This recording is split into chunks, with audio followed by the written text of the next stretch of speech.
أعوذ بالله من الشيطان الرجيم. بسم الله الرحمن الرحيم. وعلم آدم الأسماء كلها ثم عرضهم على الملائكة فقال أنبئوني بأسماء هؤلاء إن كنتم صادقين. وس په دې آیات کې الله تبارک وتعالی وجه د فضیلت د آدم علیه السلام ذکر کړي،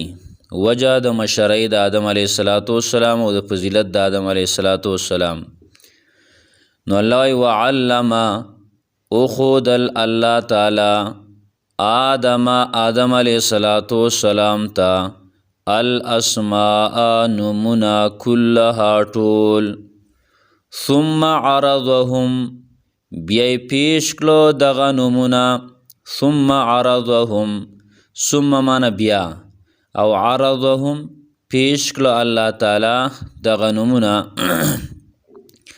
علی الملائکتی ملائکو تا پیش کلو، یعنی ورمخ کې کلو بیای اور پیش کلو دغه نمونه علی الملائکتی ملائکو تا. فقال نو الله تعالی ویلو انبئونی چې خبر را کئی ماتا باسماء هؤلاء، باسماء پنمونو هؤلاء د دې چیزونو باندې، ان کنتم کچرتئی تاسو صادقین رشتونی. الله رب العالمین آدم علیه السلام ته نمونه وښودل او بیای دغه په ملائکو باندې پیش کړو او آدم علیه السلام ته پیش کړو. ملائکو الله رب العالمین ته ویل، قالو نو ویل دغه ملائکو سبحانک پاکی وایو تعالی را پاکستا.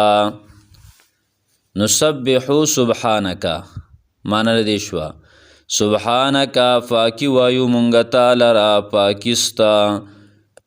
لا علم لنا نشته دی، لا علم نشته دی هیڅ علم لنا مونږ د پاره، الا سوا ما د هغینا، الا مانا سوا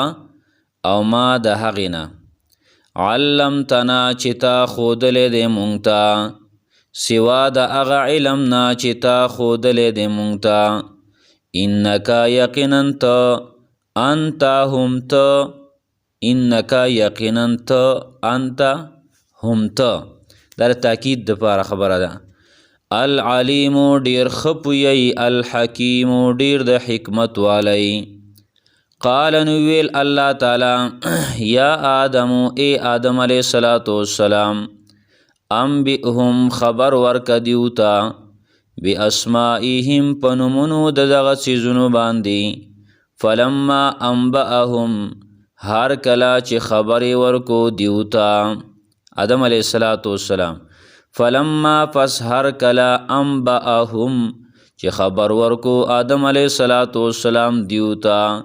باسمائهم پنمونو دغه چیزونو باندې. قال نو ویل الله تعالی علم اقل لکم ایا ما نو ویلی تاسو ته، علم اقل ایا نو ویلی ما لکم تاسو ته، انی چې یقینا زه اعلم ډیر ښه پوهیږم غیب السماوات والارض په پټو څیزونو د اسمانونو د ځمکو. غیب ویل کېږي پټ څیز ته، غیب السماوات په پټو څیزونو د اسمانونو والارض او د ځمکې. واعلمو زه ډېر ښه پوهېږم ما په هغه څه باندې تبدونه چې تاسو یې ښکاره کوئ، وما او په هغه څه باندې کنتم چې تاسو یې تکتمون پټوئ، په هغې باندې زه پوهېږم. دلته یو سوال مبصرون نقل کړی دی ځکه ذهنونو ته را سوال راځي او هغه دا دی، سوال دا راځي ذهن ته چې آدم علیه السلام ته الله وښودل وعلم آدم الاسماء كلها، الله آدم علیه السلام ته دا ټول نمونه وښودل چې کوم د هغه دپاره ضرورت و هغه ورته وښودل او ملایکو ته ونه ښودل او بیا امتحان د ملائکو نه هم واغستو، د آدم علیه السلام نه هم واغستو. نو ښکاره خبره ده چې آدم علیه السلام به پاس کېدو په دې کې ځکه آدم علیه السلام ته سبق ښودلی شوی دی او د دې داسې مثال دی لکه د چا دوه شاګردانی یو ته سبق ویلی دی سبق یې ورته ښودلی دی سبق یې ورته ویلی دی او بل ته سبق نه دی ویلی او دواړو له پرچه یو شان ته کې راولي چې تاسو دا دواړه دا پرچه حل کوئ د امتحان د دواړو نه واخلي نو ظاهره خبره ده ښکاره خبره ده چې چاته سبق ویلی شوی دی چاته سبق ښودلی شوی دی نو هغه پاس کېږي او بل به پیل کېږي ځکه هغه سبق هغه ته ښودلی شوی نه دی هغه ته ویلی شوی نه دی نو د دې جواب علما کرام چې کوم دی نو هغه دا کوي چې چونکې الله رب العالمین د ملائکو په موجودګۍ کې د ملائک موجودو د ملائکو په موجودګۍ کې الله رب العالمین آدم علیه السلام ته د څه ضروري څیزونو نمونه هغه ورته وښودل چې کوم د آدم علیه السلام دپاره ضرورت و دا فطري علم و فطري ګوره یو کسبي علم دی چې په هغه پسې به ځان کړی او یو فطري علم دی چې په هغې پسې ځان کړېدل نشته دی لکه موږ ته د ډېرو خبرو علم هغه هر ماشوم چې څومره غټیږي نو بغیر د یادولو نه چې هغه پې ځان کړی نه او ته یادیږي ډوډۍ وغیره دا شیزونه چې کوم دي د انسان ته فطرت کې دا اچولی شوي ده چې دته کم ضرورت یو کسبي علم دی چې په هغه پسې ځان به کړی محنت به کوي او ځان به کړی او ډېر محنت د هغې دپاره شرط دی خو د فطري علم دپاره محنت شرط نه دی نو الله رب العالمین د ملائکو په موجودګۍ کې آدم علیه السلام ته د هغه څیزونو نمونه وښودل لکه آدم علیه السلام ته ویل مثلا چې دا روټۍ ده په دې باندې مړېدل کېږي دا اوبه دي په دې باندې تنده ماتېږي دا مالګه ده دا څمڅۍ ده دا کټوۍ ده او دغه شان دا غوړي دي دا مرچ دي وغیره وغیره مثال په طور باندې داسې ورته ویل ضرورت و چې کمې خبرې نو کله چې آدم علیه السلام ته دا ښودلی کېدل نو ملائک هلته موجود و لیکن هغې پویه نه شو ځکه د هغې دې څیزونو ته ضرورت نه و آدم علیه السلام پویه شو ځکه هغه ته د دې ضرورت و نو ملائکو ته د دې ضرورت نه و ځکه پویه نه شو آدم علیه السلام ته د دې ضرورت و نو هغه پویه شو او د دې داسې مثال دی لکه مدرسه کې طلباو ته استاذ هغه ورته سبق وایي په دې کې مثال په طور عوام خلک هم راشي او کیني هلته استاذ لګیا دی چېرې دا اسماء اشارات دي دا اسماء موصولات دي اسماء اشارات دي ته وایي موصولات دي ته ویلی کېږي